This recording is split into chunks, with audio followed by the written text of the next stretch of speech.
Thousands flee North California wildfire. Oroville, California. Firefighters line the roads to keep flames from reaching homes as helicopters dropped water on a growing wildfire Wednesday in Northern California that has forced at least 26,000 people to evacuate as the state sweltered under extreme heat.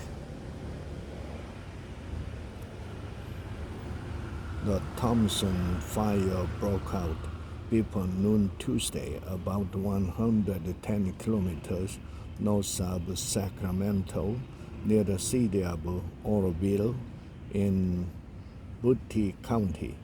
It sent up a huge plume of smoke that could be seen from space as it grew to more than 14 square kilometers. There was no containment.